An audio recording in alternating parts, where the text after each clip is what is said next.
वंदे मातरम। आप देख रहे हैं नेटवर्क 10। आपके साथ मैं हूं शिवानी मिश्रा। बहुत स्वागत है आप सभी का पश्चिमांचल लाइव के इस खास बुलेटिन में। शुरुआत बड़ी खबर के साथ करेंगे। नोएडा के सेक्टर 45 में खाली मैदान में रखे प्लास्टिक के सैकड़ों पाइप जलकर खाक हो गए हैं। बताया जा रहा है कि ये पाइप अंडरग्राउंड पाइपलाइन बिछाने के लिए रखे गए थे और इनमें अचानक आग लग गई, जिसके बाद यहां पर अफरा तफरी का माहौल हो गया और मौके पर पहुंचे दमकल कर्मियों ने कड़ी मशक्कत के बाद आग पर काबू पाया।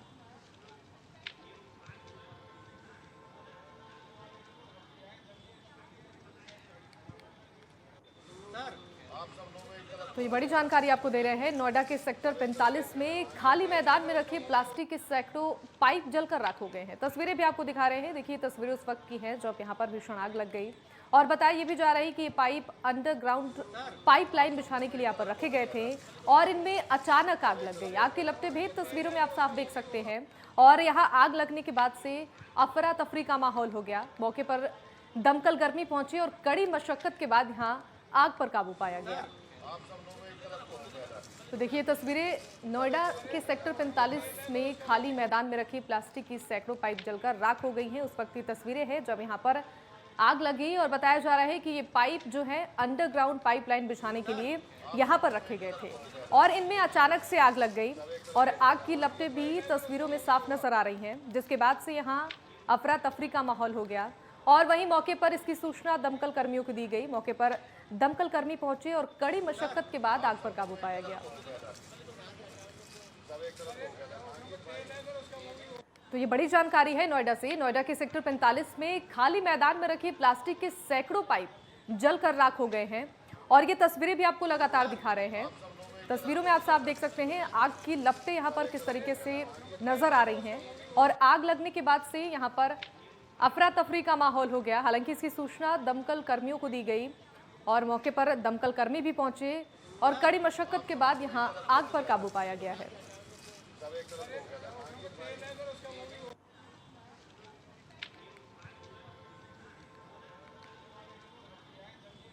और इसी खबर पर ज्यादा जानकारी के लिए संवाददाता राजकुमार चौधरी हमारे साथ जुड़ गए हैं। राजकुमार, जिस तरीके से नोएडा के सेक्टर 45 में खाली मैदान में प्लास्टिक के सैकड़ों पाइप जलकर राख हो गए हैं, साथ ही ये भी जानकारी मिल रही है कि ये जो पाइप है ये अंडरग्राउंड पाइपलाइन बिछाने के लिए रखे गए हैं। क्या कुछ ज्यादा जानकारी है आपके पास? बिल्कुल निश्चित तौर पर आजकल नोएडा में फाइबर बिछाने का काम बड़े तेजी से चल रहा है, क्योंकि तमाम जो कंपनियां हैं, चाहे हम एयरटेल की बात कर लें और बाकी तमाम जितनी भी कंपनियां हैं, जियो और तमाम जो कंपनी हैं, उन कंपनियों के लिए फाइबर बिछाने के लिए अंडरग्राउंड पाइपलाइनिंग की बात चल रही है। सेक्टर 45 में एक पार्क है, एक जगह थी, इस जगह को किराए पे लिया हुआ था और ये एक गोडाउन बनाया हुआ था। अचानक इसमें आग लगी और यहाँ पर ये जो सामान है ये जल के खाक हो गया। इसकी सूचना मिली जब आग ने बड़ा रूप धारण कर लिया, तो उसके बाद फिर फायर ब्रिगेड की गाड़ी मौके पे पहुंची, लेकिन आग पर काबू पा लिया गया है।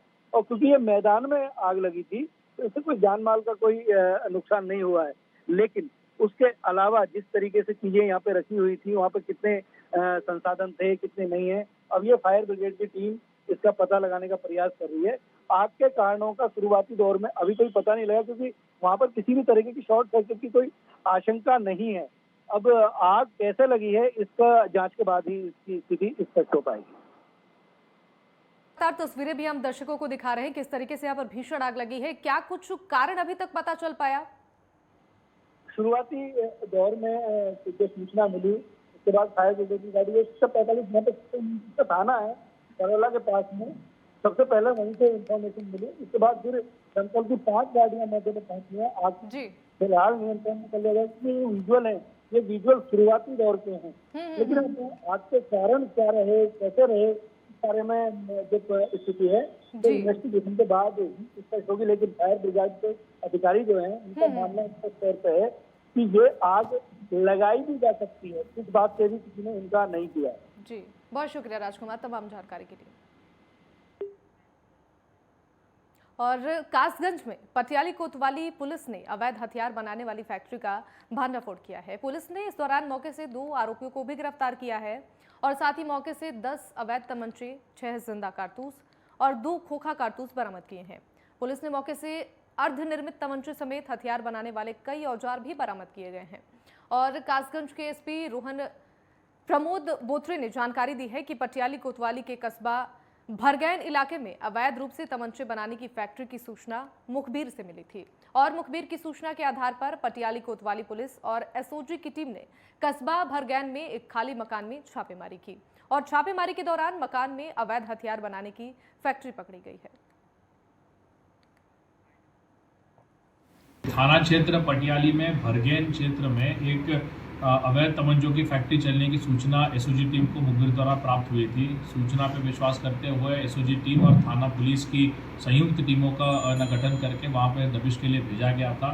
उस जगह से दो व्यक्ति, एक का नाम मुशीर अहमद पुत्र अली मोहम्मद और दूसरा आनंद पुत्र पन्नालाल, इन दोनों को गिरफ्तार किया है। इन्हीं का वो मकान था जिसमें ये कार्य जो है वो चल रहा था। और वहीं सहारनपुर मंडी पुलिस ने हनी ट्रैप गिरोह का पर्दाफाश किया है। एसएसपी सहारनपुर आकाश तोमर ने जानकारी दी है कि आरोपी पुलिस और पत्रकार बनकर लोगों को फंसाने का काम करते थे। गिरोह में एक महिला भी शामिल है और पुलिस के मुताबिक गिरोह के 3 लोगों को गिरफ्तार किया जा चुका है, जबकि बाकी 3 अभी भी फरार चल रहे हैं, जिनकी तलाश लगातार जारी है। एसएसपी ने मामले में सख्ती बरतने के आदेश देते हुए कहा कि कानून से किसी को खिलवाड़ नहीं करने दिया जाएगा।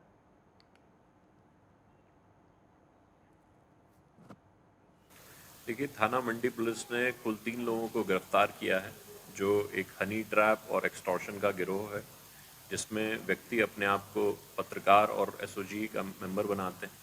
इस गैंग में कुल 6 लोग हैं, जिसमें से 3 लोगों की गिरफ्तारी हो गई है। इसमें एक महिला को प्लांट करके संदिग्ध अवस्था में किसी व्यक्ति के अश्लील फोटो या वीडियो बना लिए जाते हैं, फिर उसको उसी के आधार पर ब्लैकमेल किया जाता है और जो गैंग के मेंबर्स हैं वो पत्रकार और एसओजी कर्मी बनाकर रुपए उससे एक्सटॉर्ट करते हैं। इस प्रकरण में 2 लाख रुपए उस व्यक्ति से एक्सटॉर्ट कर लिए गए थे। जब शिकायत मिली तो गैंग का पर्दाफाश हुआ, 3 लोगों की गिरफ्तारी इसमें हुई है।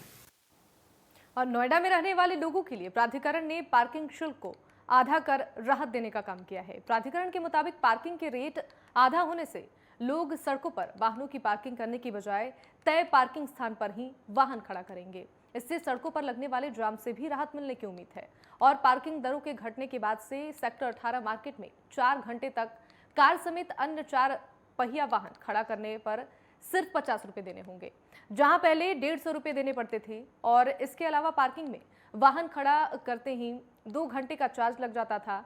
और वहीं 1 जून से लागू होने वाली नई व्यवस्था में नोएडा प्राधिकरण ने 30 मिनट की पार्किंग का विकल्प दे दिया है और प्राधिकरण का ये कहना है कि पार्किंग दरें कम करने की मांग बाजार के व्यापारियों और आम जनता की तरफ से लगातार की जा रही थी।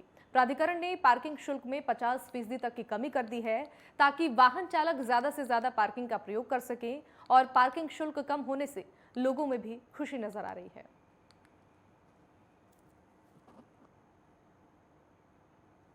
कि हम काफ़ी सालों से पार्किंग के रेट को लेके लगातार लड़ रहे थे और हमारा विचार यही था कि 50 रुपये घंटा की जो पार्किंग है वो निश्चित रूप से जनता के ऊपर एक बोझ का काम कर रही थी और जनता ने आना यहाँ पर कम कर दिया था, जिसको देखते हुए मुख्य कार्यपालक अधिकारी ऋतु महेश्वरी जी ने हमारे पत्र पर एक विचार किया और उसे विचार करके जो हमारे पत्र में मांगे थी कि 50 रुपये 4 घंटे के किए जाएं, वो उन्होंने एज इट इज़ उसको माना। उसके लिए हम उनका धन्यवाद भी करते हैं। हमने एक दूसरी मांग रखी थी कि जो पहला घंटा है वो 20 रुपये रखा जाए, वो उन्होंने अभी आधा घंटा दिया है। हम दोबारा से उनसे बात करेंगे कि अगर वो हो सके तो उसे 1 घंटा कर दें तो और ज़्यादा हमारे को सुविधा मिलेगी, क्योंकि जनरली जो एक आदमी आता है जब मार्केट में तो उसको आधा पौना घंटा एक काम होता है जो जल्दी वाली के काम होते हैं, जैसे बैंक में जाना है, एटीएम में जाना है। शहर भर में पार्किंग की समस्याओं को लेकर के नोएडा प्राधिकरण ने एक अहम फैसला लिया है। नोएडा की पार्किंग को लेकर के अब जो शुल्क था उसमें कमी कर दी गई है। रेट शुल्क में जो है 50% की कटौती की गई है। आपको बता दें कि इस समय हम नोएडा के सेक्टर 18 में हैं। सेक्टर 18 मार्केट जो है सबसे जो शॉपिंग के मामले में या पब्लिक सिटी के मामले में, घूमने फिरने के मामले में सबसे आगे रहती है। कहा जाता है कि सेक्टर 18 नोएडा का छोटा कनॉट प्लेस है। आपको बता दें कि यहाँ पर लोग पार्किंग की समस्याओं को लेकर ज़्यादा परेशान रहते थे, तो नोएडा प्राधिकरण द्वारा जो है अब यहाँ पर पार्किंग के जो रेट है उसमें कटौती की गई है। 50% 50% की अब 4 घंटे के जो है 50 रुपये जो है 4 पहिए वाहनों के जो है रेट जारी कर दिया गया है। वहीं 2 पहिए वाहनों की बात करें तो 4 घंटे के 25 रुपये लिए जाएंगे। हालांकि अब नोएडा प्राधिकरण की तरफ से आधे घंटे का भी विकल्प इस व्यवस्था में दी गई है। अगर आधे घंटे के लिए कोई पार्किंग लगाता है तो उससे 10 रुपये चार्जेस लिए जाएंगे। नोएडा शहर में जितनी भी पार्किंगें हैं उन सब में जो है 50% की कटौती की गई है। नोएडा प्राधिकरण के पास में लगातार जो है शिकायतें आ रही थी कि जो पार्किंग की जो रेट है वो काफ़ी ज़्यादा है, इसको लेकर कमी की जाए। तो नोएडा प्राधिकरण ने एक अहम फैसला लिया है और आज से ही ये रेट लिस्ट जो है शुरू हो गई है। नोएडा से विनायक गुप्ता, नेटवर्क 10। और नोएडा प्राधिकरण का लगातार पीला पंजा चल रहा है। गुलावली में बने अवैध फार्म हाउस को ध्वस्त करने की कार्रवाई शुरू हो गई है। साथ ही यमुना नदी के पास डूब क्षेत्र में फार्म हाउस बनाकर बेचने वालों पर बड़ी कार्रवाई की गई है। आधा दर्जन से ज्यादा नोएडा प्राधिकरण बुलडोजर ध्वस्तीकरण की कार्रवाई में जुटे हुए हैं और पीएससी की बटालियन, भारी संख्या में पुलिस और प्राधिकरण के आला अधिकारी कार्रवाई के दौरान मौजूद रहे। नोएडा अथॉरिटी की सीईओ ऋतु माहेश्वरी के आदेश पर यह ध्वस्तीकरण की बड़ी कार्रवाई की जा रही है, जिसके बाद करोड़ों की कीमत की जमीन को कब्जा मुक्त कराया जा रहा है।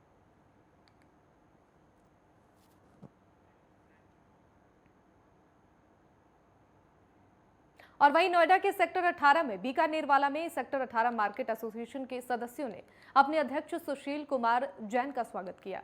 कार्यक्रम के दौरान सेक्टर 18 मार्केट के तमाम व्यापारी भी मौजूद रहे और इस दौरान उन्होंने बताया कि पिछले 26 सालों से मार्केट के मुद्दों को उठाने और व्यापारियों की समस्याओं को तेजी से हल करने की दिशा में अध्यक्ष सुशील कुमार जैन ने बेहद ही उत्कृष्ट काम किया है, जिसको लेकर तमाम व्यापारियों ने उनका सम्मान भी किया। और वहीं इस मौके पर सभी व्यापारियों ने निर्विरोध रूप से सुशील कुमार जैन को आगामी 5 सालों के लिए अपना अध्यक्ष चुना है।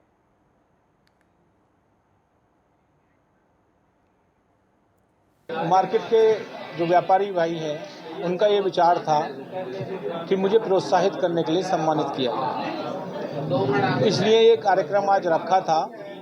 पर मेरे को आज यहाँ पर एक नई जिम्मेदारी अगले 5 साल की भी दी गई, जो कि अप्रत्याशित है और मुझे इस बारे में बिल्कुल भी जानकारी भी नहीं थी। किंतु क्योंकि काम करने के लिए अगर कोई और भी आगे आना चाहेगा उसको हम जरूर समय देंगे और उसका प्रयास करेंगे। हम हर तरह के प्रयास में तैयार रहते हैं, चाहे कोई हमें आगे आके लीड करे या हमें सलाह दे या हमारे साथ काम करे। और वक्त यहाँ पर एक छोटे से ब्रेक का है, फौरन लौटेंगे।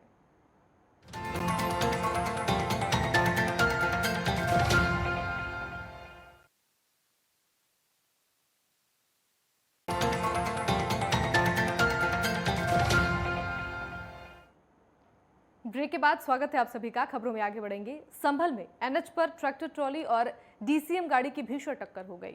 हादसे में दोनों वाहनों में सवार 20 लोग घायल हो गए और वहीं 2 की हालत बेहद गंभीर बताई जा रही है। ज्यादा घायल बदायूं के रहने वाले थे और वहीं दुर्घटना के बाद से पुलिस ने घायलों को गुन्नौर सीएचसी भेजा है, जहां दोनों लोगों की हालत गंभीर है और हादसे के बाद मौके पर चीख पुकार मच गई। वहीं एसपी ने घायलों को मदद का थाना पुलिस को निर्देश दिया।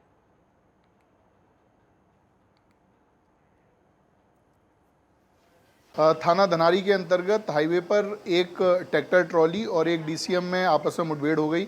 इसमें जो डीसीएम है उसका टायर फटने की वजह से दुर्घटना हुई। इसमें अभी 15 लोगों के घायल होने की जानकारी मिली है। सभी को हॉस्पिटल पहुंचा दिया गया है। 2 लोगों की हालत सीरियस बताई जा रही है, जिनका इलाज चल रहा है। सभी तरह के राहत कार्य मौके पर किए जा रहे हैं। मौके पर पुलिस मौजूद है। धन्यवाद। और वहीं आगरा में दिन दहाड़े लूट की वारदात को अंजाम दिया गया। ये लूट इंडियन गैस एजेंसी के मैनेजर से की गई और बताया जा रहा है कि पीड़ित से 1,90,000 रुपए कैश लूटे गए हैं। मैनेजर कैश जमा करने जा रहा था और इस दौरान ये लूट की घटना हुई। सूचना पाकर पुलिस मौके पर पहुंची और जांच में जुटी है। आज थाना बहार क्षेत्र में ये बिहड़ के बीच में सुनसान रोड पर 1,90,000 रुपए की एक गैस एजेंसी के जो 2 कर्मचारी थे जो कैश जमा करने जा रहे थे, उनसे थैला छीनने की घटना हुई, जिसमें 1,90,000 रुपये बताए जा रहे हैं। ये गैस एजेंसी के और इसके बीच की करीब कितनी दूरी है? 1 किलोमीटर की दूरी है और ये बीच में सुनसान रास्ता पड़ता है जहाँ घटना बताई जा रही है। इसमें इनके द्वारा ये भी बताया गया है कि इन्होंने कुछ लड़के अभी अपनी गैस एजेंसी निकाले थे और वो भी एक कारण हो सकता है इंफॉर्मेशन देने का। बाकी सभी पहलुओं पर जांच की जा रही है और बहुत जल्दी इसे वर्कआउट किया जाएगा। और मुजफ्फरनगर की शहर कोतवाली पुलिस को उस वक्त बड़ी सफलता हाथ लगी जब बिजली के तार की चोरी करने वाले गिरोह को मुठभेड़ के दौरान दबोच लिया गया। पुलिस ने दर्जनों मुकदमों में वांछित चल रहे बदमाश और गिरोह के सरगना समेत 3 लोगों को गिरफ्तार किया है। पुलिस ने अपनी गोली से गिरोह के सरगना को घायल भी कर दिया और इस दौरान पुलिस ने बदमाशों के कब्जे से कार समेत कई हथियार बरामद किए।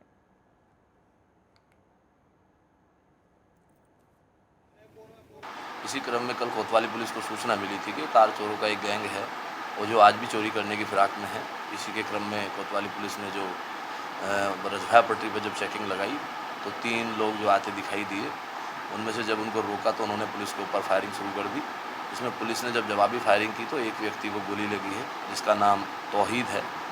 ये तौहीद जो है जनपद मुजफ्फरनगर में पूर्व से ही तकरीबन 40 मुकदमों में वांछित है। तार चोरों का जो गैंग है उसका ये सरगना है।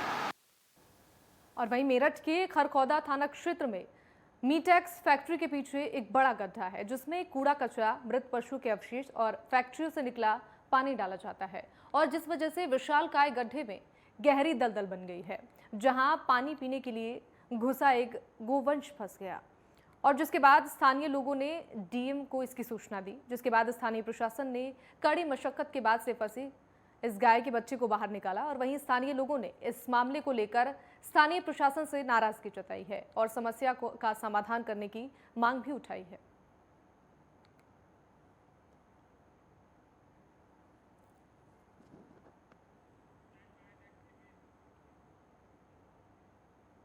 और वहीं मथुरा में श्री कृष्ण जन्मस्थान के आसपास के क्षेत्र में शराब बिक्री पर पूरी तरह से प्रतिबंध लगा दिया गया है और इसी के साथ आज से शराब, बियर और भांग की 37 दुकानों पर ताला लग जाएगा। वहीं शहर के 3 होटलों के बार और 2 मॉडल शॉप भी नहीं खुलेंगे। गौरतलब है कि प्रदेश के मुख्यमंत्री योगी आदित्यनाथ ने 10 सितंबर 2021 को मथुरा को तीर्थस्थल घोषित करते हुए श्री कृष्ण जन्मस्थान के आसपास के 10 वर्ग किलोमीटर के क्षेत्र में शराब और मांस की बिक्री पर प्रतिबंध लगा दिया था और मुख्यमंत्री के आदेश के अगले ही दिन से मांस की बिक्री यहां पर बंद हो गई थी, लेकिन शराब की दुकान अभी तक चल रही थी। लेकिन आज से अंग्रेजी शराब की 10, देसी शराब की 10 और साथ ही बियर की 10 और भांग की 7 दुकानों पर ताला लग जाएगा। आपको ये भी जानकारी दे दें कि शासन के आदेश आने पर श्री कृष्ण जन्मभूमि के 22 वार्डों में मद्य निषेध नियम लागू कर दिया गया है। वर्तमान में संचालित 29 देसी शराब, विदेशी शराब, बियर, भांग एवं मॉडल शॉप को आज 1 जून से शासनादेश के अनुपालन में बंद करा दिया गया है। शासनादेश हमारे पास जो आया उसमें है कि धारा 37(4) के अंतर्गत मद्य निषेध क्षेत्र का विस्तारित करते हुए पहले जो हमने बताया है उन 22 वार्डों को उसमें सम्मिलित किया गया है। इसका अर्थ है ये दुकान बंदी का केवल आदेश नहीं है, इस 22 वार्ड में मद्य निषेध का नियम लागू हो रहा है, यानी न शराब बेची जाएगी न खरीदी जाएगी। और सहारनपुर में चल रहे ऑपरेशन पाताल में 15 मई से अब तक सैकड़ों गिरफ्तारियां हो चुकी हैं। वहीं सहारनपुर के एसएसपी आकाश तोमर ने जानकारी देते हुए बताया कि शासन के आदेश के अनुसार ऑपरेशन पाताल सहारनपुर में चलाया गया, जिसके तहत 100 से ज्यादा गिरफ्तारियां अभी तक हो चुकी हैं और साथ ही अवैध असलहा, कारतूस, चरस और स्मैक भी भारी मात्रा में बरामद की गई है। उन्होंने ये भी कहा कि ऑपरेशन लगातार जारी रहेगा और अपराधियों को किसी भी सूरत में नहीं बख्शा जाएगा। सहारनपुर यूपी ऑपरेशन पाताल 100 से ज्यादा गिरफ्तारी हो चुकी है और अभी भी यहां पर ऑपरेशन पाताल जारी है।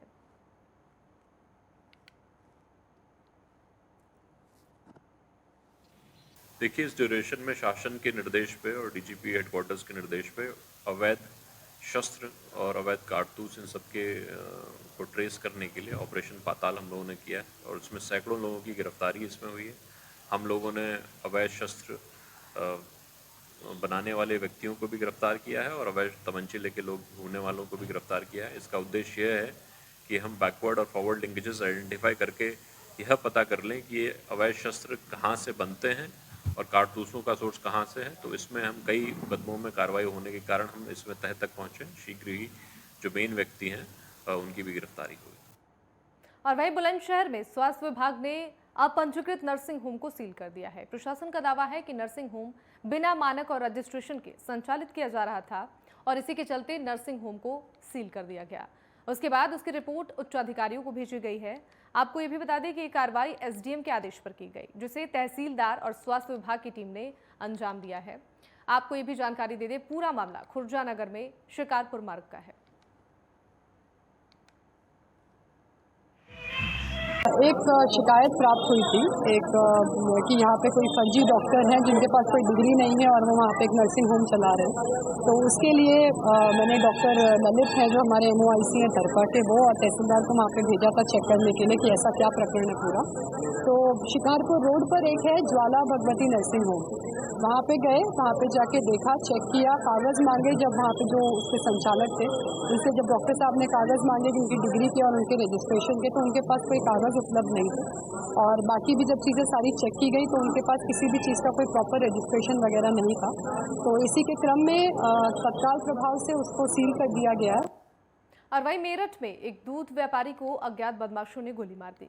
घटना में दूध व्यापारी की मौत हो गई और जिसके बाद ग्रामीणों में आक्रोश है और आक्रोशित ग्रामीणों ने थाने में हंगामा भी किया।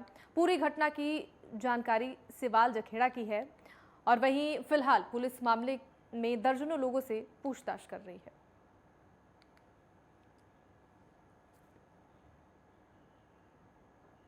और वहीं बुलंदशहर में सर्विलांस और सीसीटीवी की मदद से स्वाट और डेबाई पुलिस को बड़ी सफलता हाथ लगी है।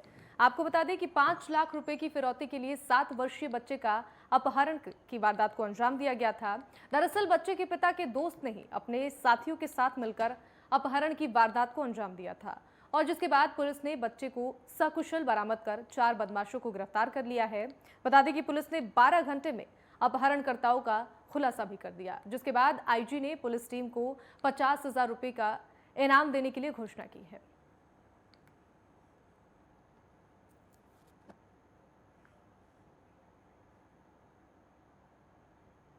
और चलिए नई खबरों के साथ पश्चिमांचल लाइव में बस इतना ही। आप देखते रहिए नेटवर्क 10। जय हिंद।